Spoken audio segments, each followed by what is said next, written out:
What's going on, guys? Welcome back to the channel. Welcome back.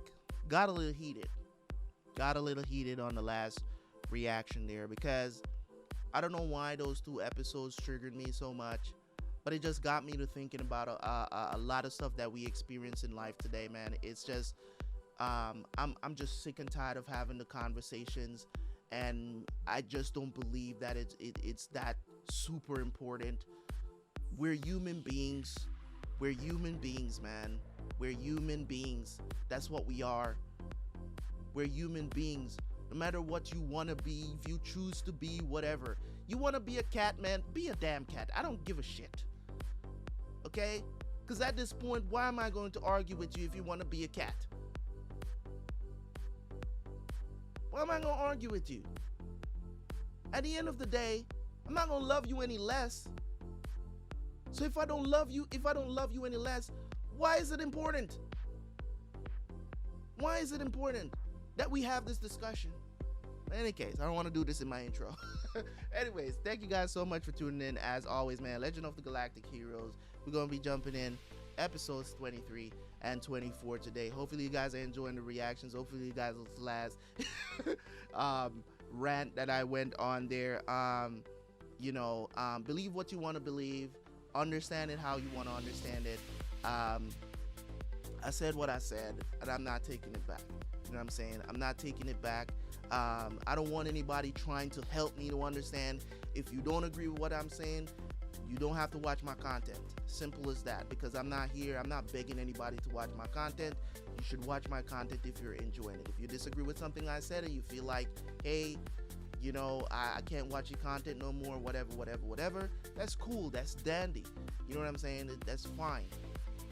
Everybody got a choice. I'm not trying to take that choice from you. You can do what you want to do. All right, so we're going to jump into these episodes, and of course, I will see you guys at the end for the review.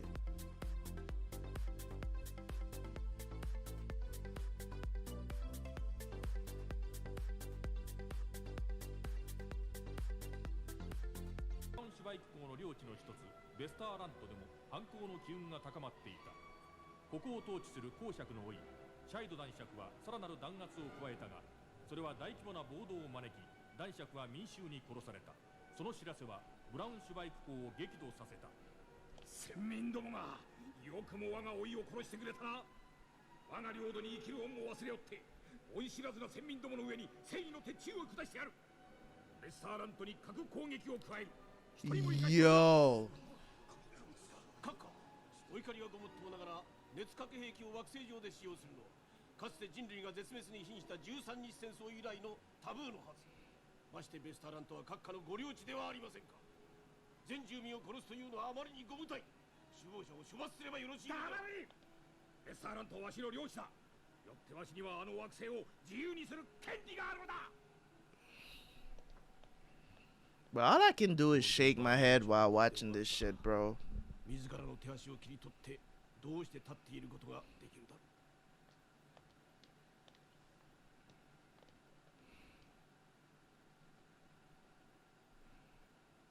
う。何？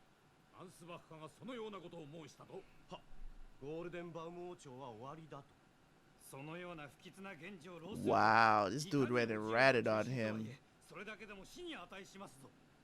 アンスバッハともあろうものが。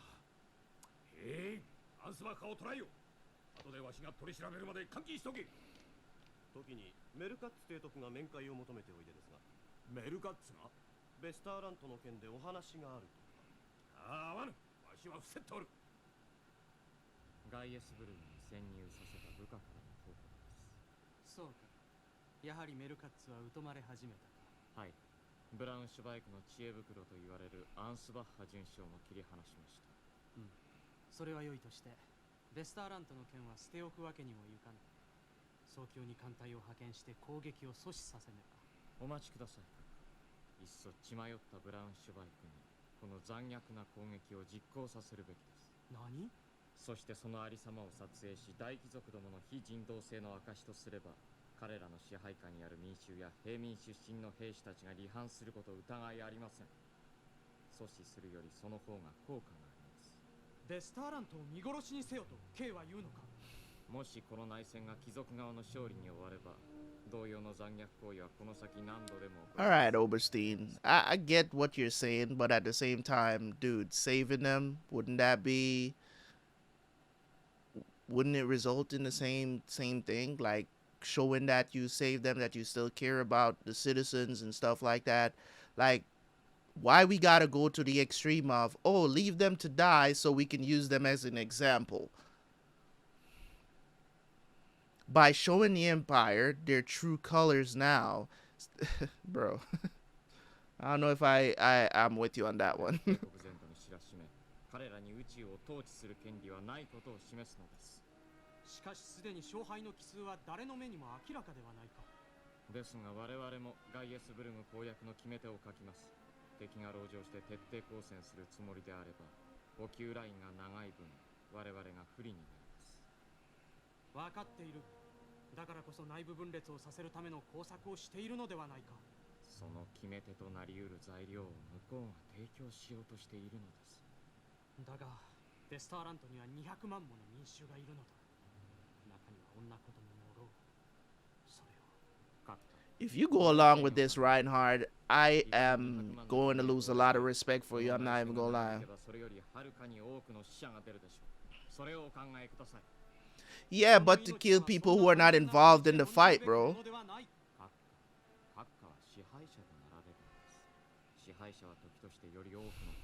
That's not for the greater good. That's just sitting back and watching 2 million people die. 原則であり真理です。今こそそのご決断を全帝国250億の民のためです。ベスターラントへの攻撃はいつ始まるのか。6時間後とのことです。艦隊を派遣して待機させろ。誤解するな。決定はギリギリまで待つ。呼ぶまで下がっておれ。Listen, I get where he's coming from. I really do. I do. I understand both sides here. You know what I'm saying? But you can't do that. you can't just sit back and say, "Oh, this is a great opportunity for us to show the Empire that these dudes are scum." And the rest of the citizens will basically fall in line and stop rebelling. And this civil war will be over. You can't just say, oh, let me allow them to wipe 2 million people off the earth. You know what I'm saying? 'Cause it's not a greater good situation. That's you folding your arms and saying you're not going to do shit. You get what I'm saying? And just watch 2 million people die as an example of what the rebels are, how far the rebels will go. And I don't know how it can backfire as well. It can backfire as well because it's like, if you guys just sat back and watched us die, didn't even try to stop them or anything like that, that's a problem. If it was a situation where they couldn't stop the attack, I could totally understand. But to sit back and not try to save those people, I'm not for that. I can't be for that.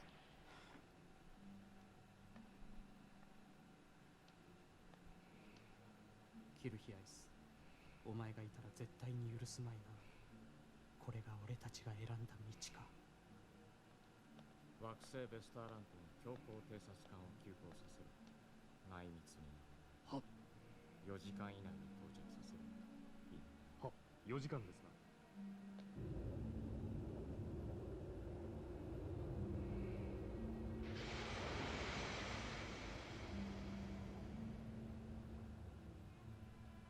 貴族を追い出したはいいが、これからどうするかが問題だって。ローエングラム公は平民の味方だというじゃない。Wow, and they love him too. That's crazy.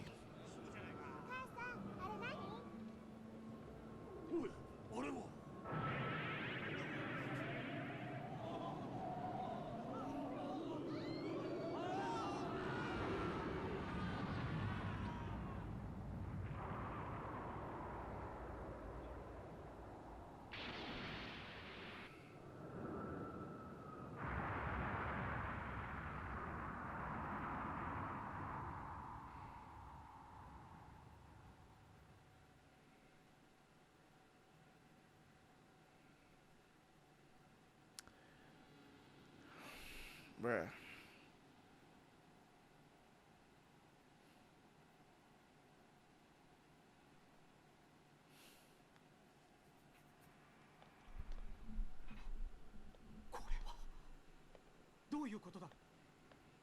敵の攻撃が早まったようです。残念ながら派遣した艦隊は間に合いませんでした。何？ではこの映像は何だ？念のために先行させておきました。強行偵察艦からのものです。オーベルシュタイン。この映像を帝国全土に流すのです。貴族どもと我々とどちらに正義があるか、子供でも理解するでしょう。貴族どもは自分で自分の首を絞めたのです。This dude purposely let them arrive late. 確かに私は明確に阻止命令を出さなかった。しかし閣下は阻止すべく艦隊を使わされた。しかし敵の攻撃が早く間に合わなかった。そういうことです。貴様わざと。今さら済んでしまったことをとやかく言っても仕方ありますまい。起こってしまったことは最大に利用すべきです。200万の犠牲を無駄にせぬためにも。手を汚すことなく破行はなせぬということか。わかった。K の言う通りにしよ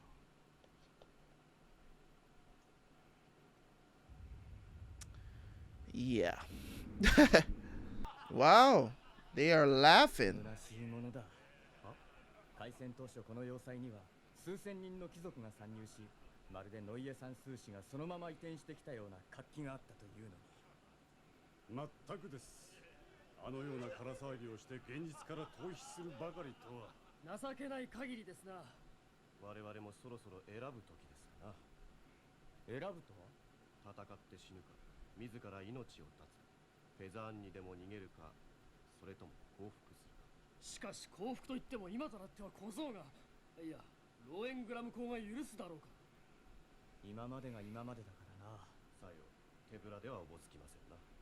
しかし何か手土産があれ。手土産？例えばブラウンシュバイク島の見印と。He's making sure nobody heard that. フグ大天の敵を倒してその頭蓋骨で杯を作った王がおったという。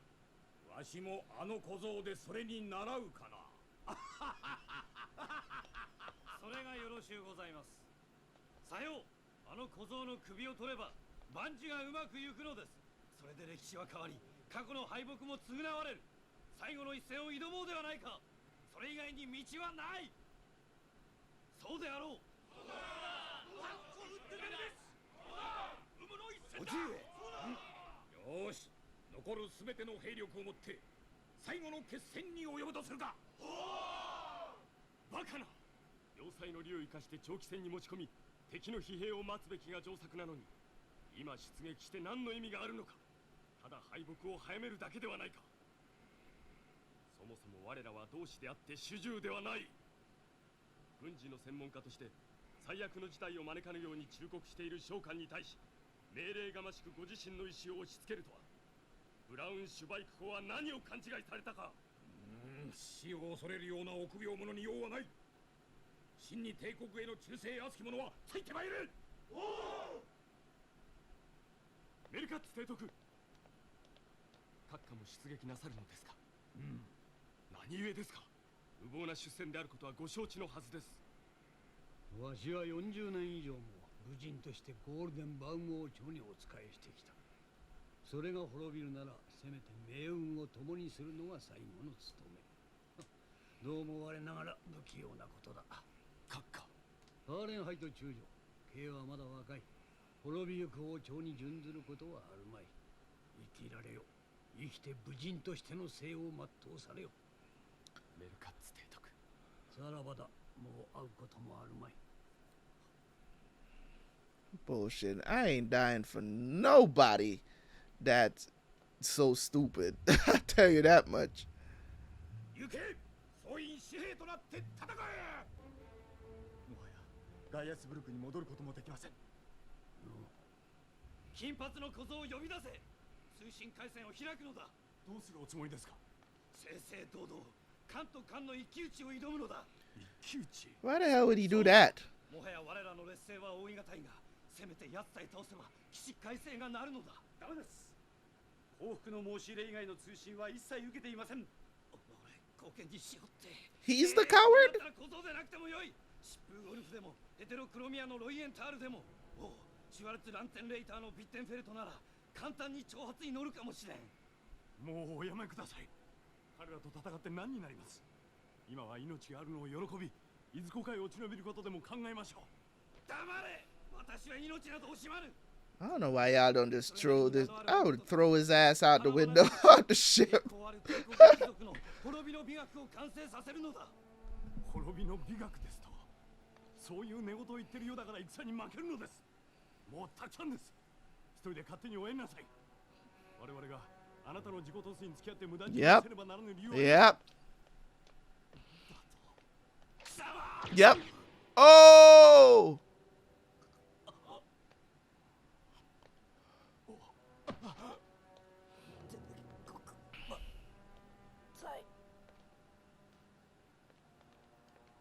Taisa, これからどうされるのです。今更のようだが戦いにはうんざりした。フェザーに逃れて開拓地でも耕して暮らすさ。我々もご一緒して構いませんか。諸君らは命の恩人だ。もちろん構わんとも。それを望まぬ者は申し出てくれ。どうする。諸君の自由だ。おやめください。どうかお命を大切に。シュナイダー少佐。お許しを。もしやと思いまして、先ほど銃のエネルギーパックを抜いておきました。こうなる覚悟はしていたのだ。それにしてもいつ抜き取ったのかね。まるで気がつかなかったのだ。これは騙された。そうまでしてわしに死ぬなというのかね。はい。だがわしも武人としての恥を知っている。今さらローエングラム公に降伏するのも潔しと思えぬが。ローエングラム公とて全宇宙を支配したわけではありません。この銀河にもローエングラム公の支配の及ばぬところがあります。そこでお命を保たれ、剣道従来をお図りください。亡命せよというのか。さようですか。剣道従来というからにはKが進める亡命先はフェザーンではあるまい。はい。自由惑星同盟か。Oh, damn. だがわしは40年以上も彼らを反乱軍と呼んで戦い続けてきた。そのわしを彼らが受け入れるだろうか。ヤン・ウェンリー提督を頼りましょう。いささか変わってはいるが寛容な人物だと聞いております。ヤン・ウェンリーか。ダメでもともとではありませんか。その時は私もお供いたしますか。バカな。Kは生きることだ。まだ30にもなっておらんではないか。Kの才能があればローエングラム公とて重く用いてくれよ。ローエングラム公が嫌いではありませんが、私の上官は閣下を一人と決めております。どうぞ閣下、ご決心ください。分かった。ヤン・ウェンリーを頼ってみよう。ローエングラム公は貴族の指示など必要としないでしょう。ではどうあっても奴はこのわしを殺すつもりだと申すのか。帝国貴族中比類なき名門の当主たるこのわしをか。まだお分かりになりませぬか。それだからこそローエングラム公はあなたを生かしてはおけないのだということが。ベスターラントに代表されるように民衆にむごい仕打ちを続け、民衆から搾取し続けてきた帝国貴族を一掃する。それをなすことこそ彼のよって立つところなのです。分かった。わしは死ぬ。だがあの小僧が帝位につくのだけは許せん。アンスバッハよ、何としてでも奴の簒奪を阻止してくれ。それさえ誓ってくれればわしの命など惜しみはせぬ。わかりました。誓ってローエングラム公を地獄に落としてご覧に入れます。バルハラにてお待ちください。そうか。そうか、よし。ところでな、なるべく楽に死にたいのだが。毒になさるがよろしいでしょう。実はすでに用意してあります。アンスバッハ、やはりな、領地や財産をすべて差し出してもいいから命だけは全うできぬものかな。わしは死ぬのは嫌だ。何をする、無礼者。日本の最後のご当主としてどうか潔いご最後。うわあ、よせよせ。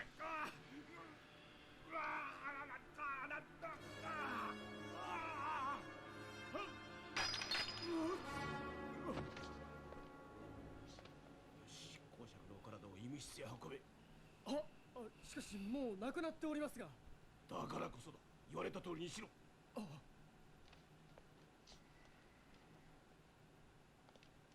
これでゴールデンバーム王朝は事実上倒れた。だが次に来るのがローエングラム王朝とまだ決まったわけではない。まだだ。まだ我々には自動防空システムアルテミスの首飾りがある。これある限りヤン・ウェンリーといえども簡単にはハイネセンを攻略できない。我々はまだ負けてはいないのだ。我々はまだ勝ってはいない。アルテミスの首飾りですか。それもある。タイ、私は部屋に戻っているからバグダッシュ中佐を来させてくれ。バーラト政権に入ったらハイネセンに行く前に第6惑星シリーユ流れに立ち寄る。それまで後を頼む。実はアルテミスの首飾り自体は大した問題じゃないんだ。というよりハードウェアに頼って戦争に勝った試しなんてない。それではアルテミスの首飾りを相手になさらないんですか。いや、今回はあえて首飾りを破壊する。クーデターを起こした連中もアルテミスの首飾りを頼みの綱にしているだろう。だからそれを破壊することで心理的打撃を与えて降伏に追い込むのさ。無人の首飾りなら破壊しても犠牲は出ませんものね。そう。だがハイネセンには10億人以上の一般市民がいる。人質ですか。グリーンヒル大将がそこまでやるとは思いたくないが、万が一にもそうさせぬために一働きしてもらうのさ、バグダッシュ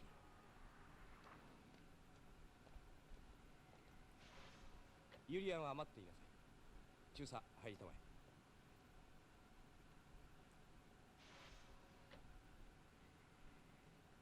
さてと、いよいよ機関に働いてもらう。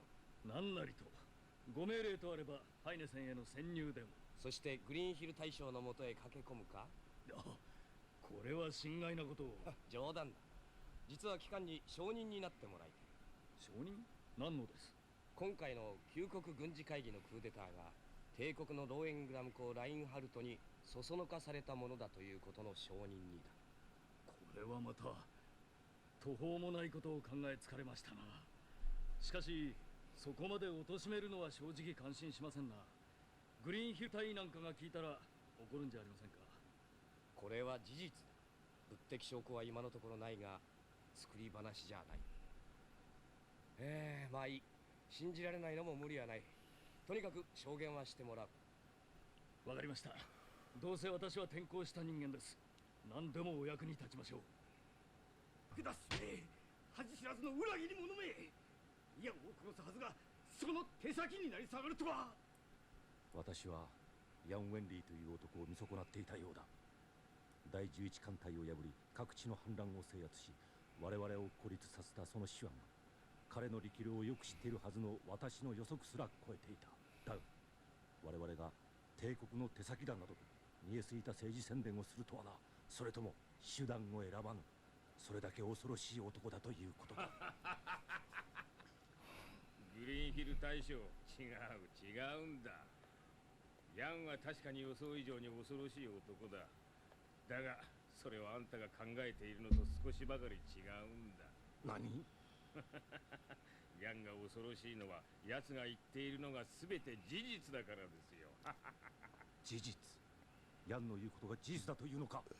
ほら、これがローエングラム公が俺に起こしたクーデターの計画書だ。なぜだ？少々、なぜこんな策略に乗ったのだ？帝国軍の提督にしてやるとでも言われたか。そう、それもあった。だがそんなことはどうでもいい。別に誰でもよかったが、自分の正しさを信じて疑わない奴に弁解のしようのない恥をかかせてやりたかったんだ。どうだグリーンヒル、旧国軍事会議とやらいうご大層な代物が帝国の野心家の小僧の道具でしかなかったと分かった気分は、自分の信じていたものが取り返しようもなく裏目に出た気分だ。大変です。ヤン艦隊が接近してきます。何？氷です。巨大な氷が高速に近いスピードで直撃しました。全滅。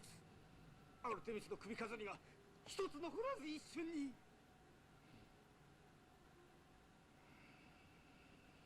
Don't mess with Yang, man. 軍事革命は失敗した。That's crazy. いや、まだ終わってません。我々には人質がある。統合作戦本部長も宇宙艦隊司令長官も、いや、ハイネセン10億の住民すべてがやめるのだ。これ以上の抵抗は国家に重大な傷を残す。もう終わったのだ。せめて潔く終幕を迎えようではないか。では、我々はこれからどうするのですか。降伏して裁判を受けるのですか。そうしたい者はそうするがいい。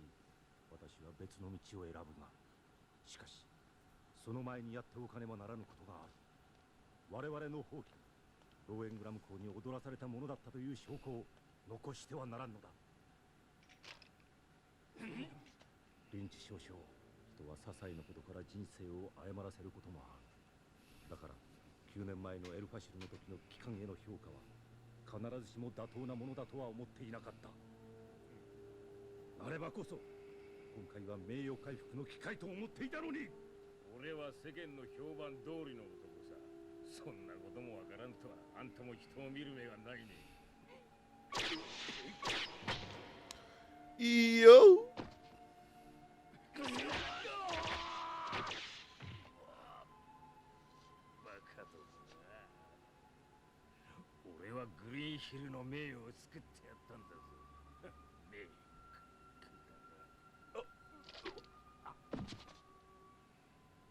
この死体を始末しろ。ファイルも燃やすんだ。我々の大義を汚す恐れなる者は全て片付けるんだ。ヤン艦隊が衛星軌道上に展開し、降下作戦に移ろうとしてます。どうしましょう。通信回線を開け。俺がヤン提督と話す。旧国軍事会議議長代理として話がしたい。我々は自らの敗北を知り、無益な抵抗を断念した。この上の攻撃は無用だ。それは結構だが、議長はグリーンヒル大将はどうなさったのだ。閣下は自殺された。見事な最後だった。ヤン提督、我々は銀河帝国の専制政治を打破するために立ったのだ。機関は我々を帝国の手先であるがごとく誹謗したが、機関こそ帝国の専制の存続に力を貸したことになるのだ。専制とは市民から選ばれない為政者が権力と暴力によって市民の自由を奪い支配することだ。それはすなわち機関たちが今ハイネセンでやっていることだ。機関たちこそが専制者だ。そうではないか。違う。我々は自己の権力を求めているのではない。政治の腐敗を正すために他に方法がなかったのだ。政治の腐敗とは政治家が賄賂を取ることじゃない。それは政治家個人の腐敗であるに過ぎない。政治家が賄賂を取ってもそれを批判できない状態を政治の腐敗というんだ。機関たちは言論を統制した。それだけでも帝国の専制政治や同盟の現在の政治を非難する資格はない。そうは思わないか。いや、少なくとも政治権力を己の欲のためにのみ求めるよう Yeah, we're dumb. 不良に人のような輩よりはるかに崇高な政治体制を作るために我らは命を懸けていたのだ。その点に関しては何者にも非難はさせん。我々は正義を書いていたのではない。Yeah, okay. わずかに足りなかっただけだ。ヤン提督、せめて機関にお願いする。我々の死が無駄に終わらぬよう、この国を同盟の未来を頼む。それをグリーンヒル閣下も望んでおられた。さらばだ。死ぬ気ですな。最後まで自説を曲げませんでした。人それぞれの正義の信念さ。シェーンコップ准将、降下部隊の指揮を頼む。私も後から降りる。了解。グリーンヒル隊。1時間、いえ2時間だけいただけますか。私は自分が立ち直れることを知ってますけど、でも今すぐはダメです。ですから隊、なんていうか気を落とさないよ。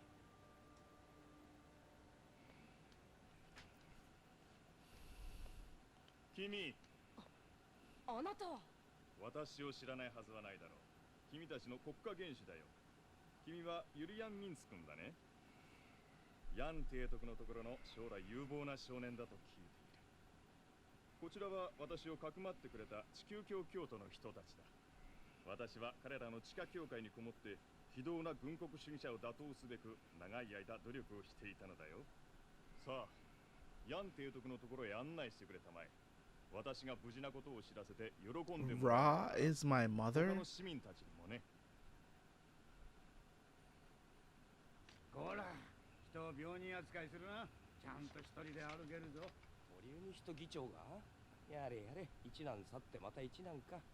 とりあえず向こうでお待ちですが、逃げます？そうもいかんだろう。鳥生に人と地球教か。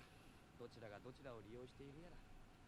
いや、米大佐は私の密命を受けてクーデター派に潜入し、その動きを逐一知らせてくれていたのだよ。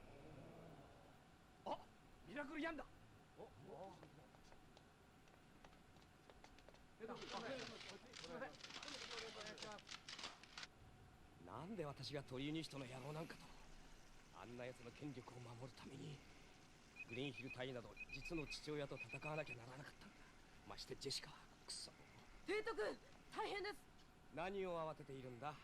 世の中には慌てたり叫んだりするに足りるようなことは何にもないぞ。でもメルカッツ提督ご存知ですよね。ああ、帝国軍の名将だ。ローエングラム校ほどの華麗さはないが、老練で隙のない傭兵をする人だ。人望もある。だけどそれがどうした。その帝国の名将が亡命してきたんです。ヤン提督を頼ってイゼルオンから緊急連絡です。何？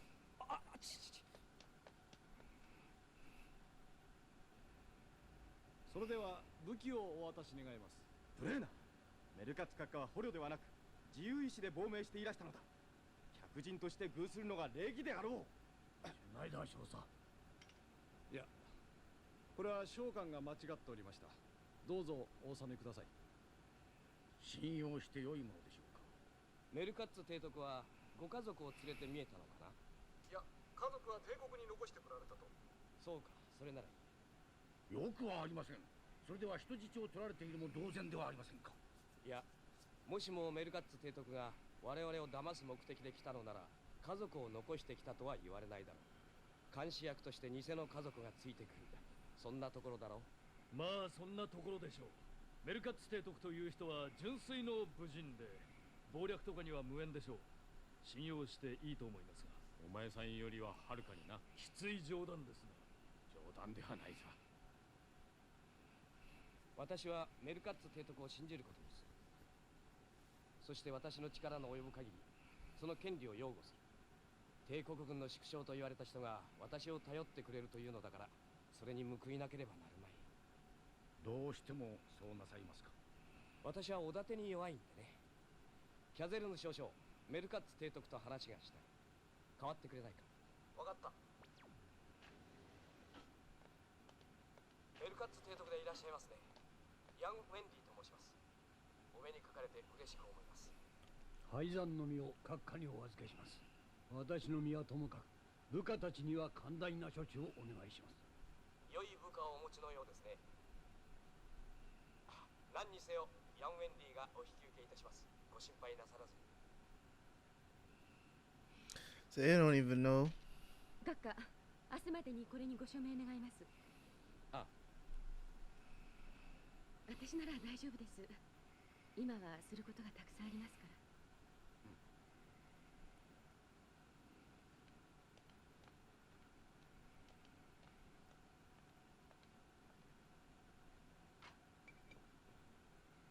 提督、メルカッツ提督の人質の件、本当に大丈夫でしょうか。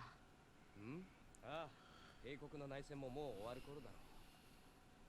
そうなれば帝国の実権はローエングラム公ラインハルトが握ることになる。ヤッコさんならそんな卑劣な真似はしないさ。堂々と我々を叩きのめしに来るだろう。いよいよイゼルロンが戦場になるのですね。それはどうかな。もっと壮大で恐ろしい戦略の中に組み込むことを考えているんじゃないかな。ローエングラム公ラインハルト。All right, so that was episodes 23 and 24. great episodes. Next 2 episodes, I think, is the end of the first season. I think it's 26 episodes in the first season, if I'm not sure. See, let's go to my notes here. Yeah, so 2 more episodes left in the season. Great stuff, man. Great stuff. Never mind, all the stuff that I said there, but of course we need to talk about episode 23. Of course. So of course, the uprising that happened in Westerland, basically, Braunschweig, his territory or whatever. So he kind of felt kind of salty because they were like supporting Reinhardt and stuff like that, and he just didn't like that. So he decides to kill all of them in a nuclear strike, right? He basically wanted to wipe out the whole of Westerland.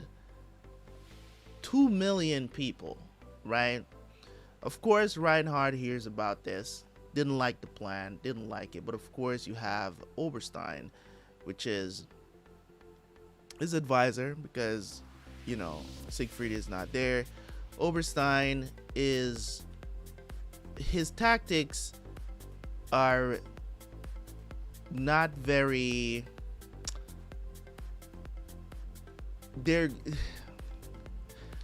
Oberstein's, the way how he operates like a freaking robot too. I don't really like that about him, because he doesn't show emotion, and it doesn't seem like he has any.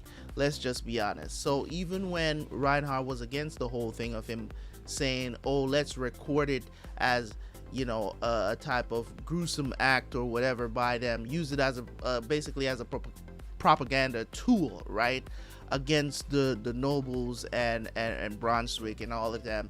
And it just, Reinhardt was strictly against it. He says, listen, send someone out there, we won't see what happens, and at the last minute I'll probably make my decision. He was still not comfortable about it, and I said it during the episode where I was like, if Reinhardt just goes with this plan, I'm gonna lose a lot of respect for him, because I know that he's just not that type of guy. So that would have changed my perception of him big time. So of course he's against it, but Oberstein's plan, basically he succeeded the way how he wanted it to go, because he lied. He basically lied to them about the time of the strike. So it's not that he arrived there late or anything like that. He just lied about the time so that they could destroy, Westerland, and the scout whatever thing that thing that was there could record the images, so they could show it to the Empire and say, oh, these guys are trash, blah blah blah. It's not the right way to go. So of course, in return of that, it works out for them. Reinhardt becomes the hero, basically. And even in Geisberg, people were like, oh, we gotta take out this dude, man. This dude don't care about anybody but himself. So now most of them are thinking of getting rid of some of the high nobles. So it's, in my opinion, when it comes on to episode 23, I don't want to harp on it too much, is that during the episode, as I just kind of got tired of the whole civil war thing, the opposing sides of these two guys, between Yang Wenli and Reinhardt. I just got tired of the nobles and the other people, the National Salvation Military Council, whatever they want to call themselves, right? I got tired of them, because I'm just like, you guys don't have a leg to stand on here. You're terrible people, and that's not to excuse, anything, that, people that we're kind of rooting for. Because the thing about it is, I've always said about this series, is that there's no sides to be chosen here, because none of this that is happening needs to happen. It's just happening because of circumstances and the times they're living in, and one is the Empire versus the Free Alliance. It's imperialistic system versus democratic system. So you can't necessarily choose a side. to be like, I'm wholeheartedly with them. You know what I mean? So I just wanted it to be over because none of them really had a legitimate reason. You know, the whole thing was put in, you know, as was revealed in episode 24, that Reinhard was basically behind the whole coup, and you know, they didn't even know that. So they didn't even do their homework about anything. So of course the Lipstadt, they make a last, you know, attempt to go at Reinhard, and they failed miserably. They were defeated, blah blah. Of course, you know, Flegel, or whatever his name is, he got killed by his own men, because even though they were telling him, let's flee to Fezzan, he just decided, oh no, you were cowards, blah blah blah. So his men shot him, killed him, you know, because he was about to kill the dude as well. So they turned to him. Of course, we have Merkatz saying that he's going to join the alliance, seeking refuge over there. You know, I don't know if he's going to become an advisor. I think you guys were telling me that he was in My Conquest is a Sea of Stars. I don't remember Merkatz from then, but I think he was with Yang. I think that's what you guys were telling me, but we'll see how that turns out. I didn't, you know, just like how I'm remembering it now, he may have been with Yang in that movie that we watched, the first episode, that first thing that we watched in the series, right? So he wanted to kill himself as well, but you know, his subordinate convinced him, hey, let's take refuge in Iceland, and you know, kind of like Yang, so ask him for refuge. So of course they forced Braunschweig,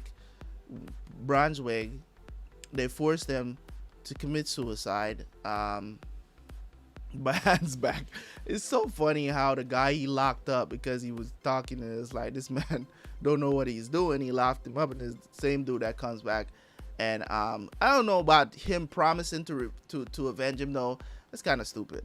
I don't know why you want to avenge this dude, you know, but we'll see how, if hands back, you know, if he's the one that comes up with some kind of idea to free them, whatever. So of course you go to episode 24, because it's back to Yang's victory over the National Salvation Military Council. So of course they lost some supporters, and you know, and basically they only had Heinessen left where they were, and they were dependent on the Artemis Necklace, you know, which is, you know, basically a weapon system that protects Heinessen, right? So Wang came up with a great idea.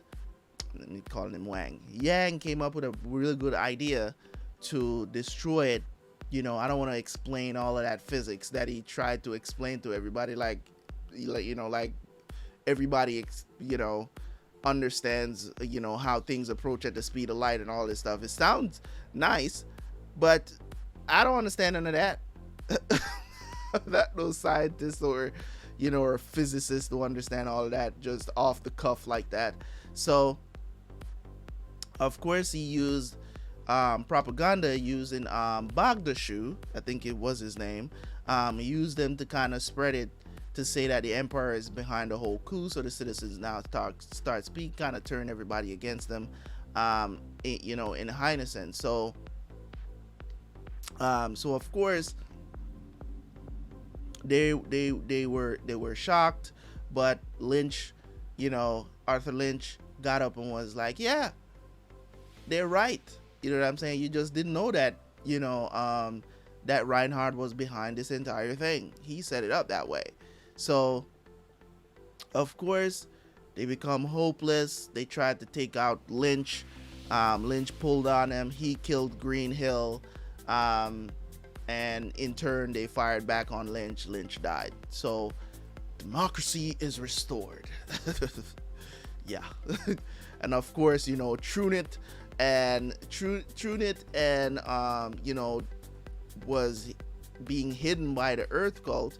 He comes back out of the woodworks and assumes power again. So that was kind of funny. That was kind of funny to me because I was just like, you're just in this hole and just come back out and just take power. You didn't even try to involve yourself in the fight whatsoever. Now you want to shake the hero's hand and let people take picture like you were completely involved. Like that one little dude you had there saving you information that you weren't even relaying back to Yang in any way. Like that wasn't helping anybody. But it's pretty cool episodes nonetheless, even though I was waiting for this to be over to get back to the nitty gritty, because I want to see, I know we got like, you know, tons of episodes to go, right? I know that. But at the same time, I do want to see where the actual story is going. And this is all a part of the story, but it's very minor in comparison to where I believe the story can go and what they can do with this. And that's why I just wanted them to hurry up and get it over with, because if it was like say Yang going up against Reinhardt, I would be completely invested and be like, oh, I don't really want this to end. But it's two geniuses at war going up against a bunch of fodder, because apparently Greenhill is trash as well. He didn't know what he was doing. You know what I'm saying? You gotta have, if you're going to do something like that, you gotta have control over your people. You gotta have control over your people. Now Jessica is dead as a result of you mishandling a situation and not, you know, just sending men out there and thinking they're going to be under control. I mean, mind you, you can't control people and what they do. You know, in a certain way, but send people you can trust. And this is the problem with rebelling, man. This is the problem with rebelling against a system that is trying to be better. You think people don't wish that they could change laws and stuff and put laws into place that will make everybody comfortable? Yes, they do. In a democratic society, they want that. People lobbying all the time for new laws to come aboard. And it's just like nowadays where I feel like free speech is not even a thing anymore. It's like you say something and you get trash for it. And there is a serious problem with that. There's a serious problem. Listen, people, you can't take away people's free speech. You just cannot take that. That's why it's the First Amendment in the United States, right? Talking about the First Amendment. First, say the first, right? It's the right to free speech, man. I should be able to say whatever I want to say on any platform, and it does not.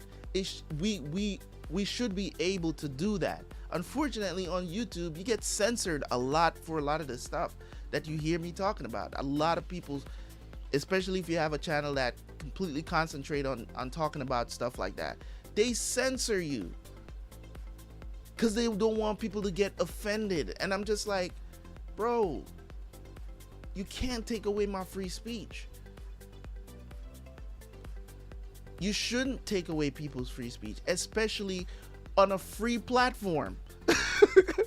I don't have to pay to use YouTube. You get what I'm saying? Like it's not. But at the end of the day, a lot of times you guys don't understand that when I talk about stuff like this, a lot of times the videos get demonetized, right? Videos get demonetized, or they completely tell you that, you know, your video is flagged because of hate speech and all of this other stuff. And you know, and that has happened to me in the past, you know, before. It's happening, it hasn't happened to me recently, but we'll see how these videos go. You know, we'll see how these videos go, as a matter of fact. But these were two good episodes. Like, I'm not bashing the episodes in any way. I'm just glad that these civil wars are over and we can move forward with the story. I don't know what the next two episodes are going to hold. They're probably just going to wrap up the season, and then we jump into the next season at episode 27. But we'll see how things go. But anyways, guys, thank you guys so much for tuning in. As always, man, hopefully you guys enjoy. Hopefully you leave a comment, leave a like, and I will catch you guys for the next one, man. Peace.